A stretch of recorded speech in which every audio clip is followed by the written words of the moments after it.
Good evening. I am S.N. Chakraborty from Chakraborty's IS Institute, discussing here why political science and international relations, which in short known as PSIR, is the best option as optional paper in the UPSC mains exams.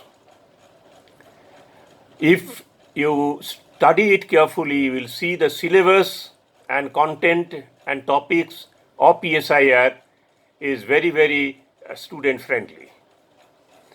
Every optional paper, you may know that normally has two papers, and each paper has two sections, sections A and section B. And same is for political science also. Now let us quickly have a look at the political science two papers.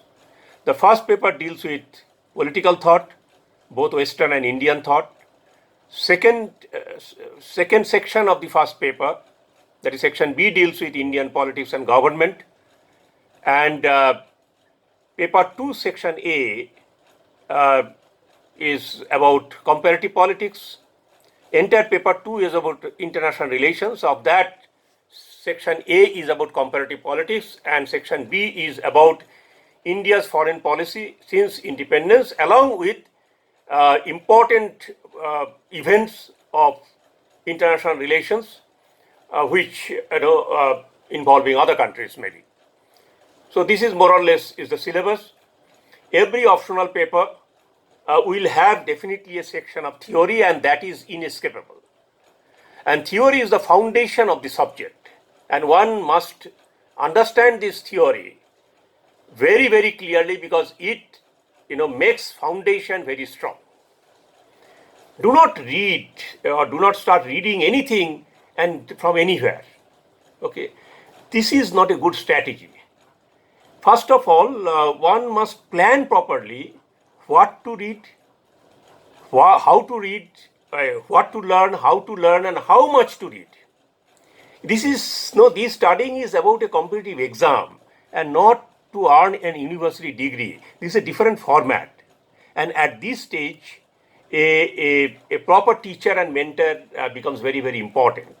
Because if the teacher has a good command and can deliver very well, then definitely the complicated subjects, theories and topics will look very easier and simpler.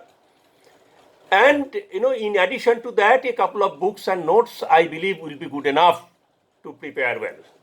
Once you are comfortable with the theory portion, then you may feel that other sections of PSIR they are appearing much easier to you, and you are understanding them faster. Advantage of PSIR is that in many of its subject matters, one already comes to know during the school days at the 7th or 8th standard.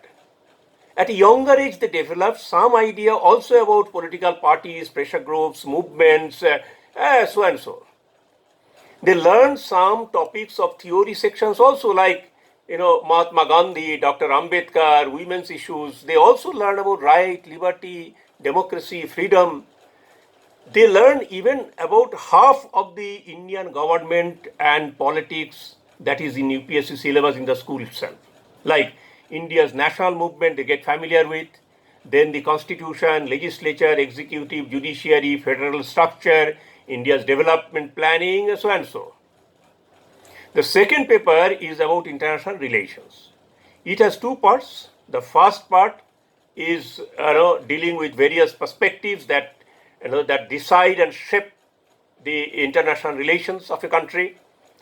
For this part, proper guidance will help to understand various concepts, dynamics and perspectives much faster. And the second half of it, that is section B of paper 2, is about, as I said, about foreign policy of India basically. Additionally, there will be major issues of international relations. Questions mostly come from the events that occurred during the previous 1 year time. UPSC aspirants, in fact, learn many aspects of IR during their preparation for pre examination and GS2 preparation.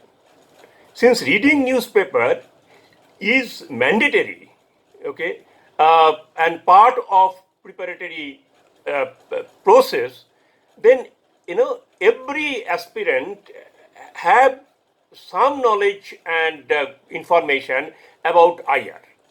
Each, even otherwise, Indians have some idea about India's relationship with neighbors, like today's relation with Pakistan, China, Bangladesh, Nepal, etc.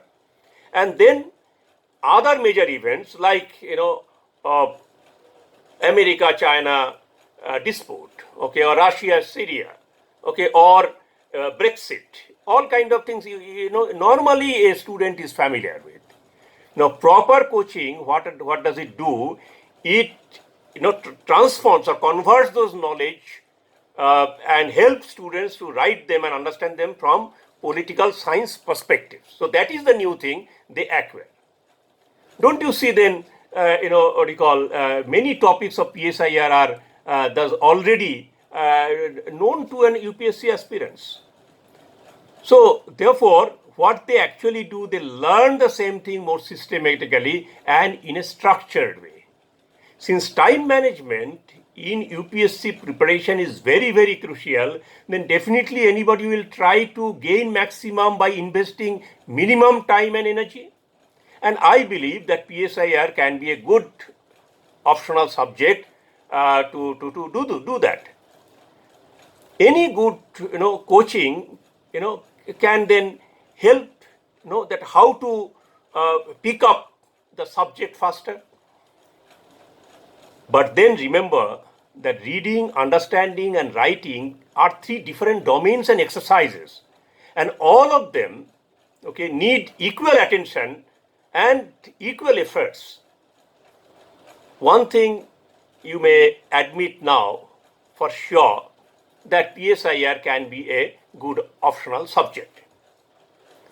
I can tell you that if one prepares systematically, the scoring higher in UPSC exam with PSIR as optional subject is definitely easier and much guaranteed than many others maybe. Thank you.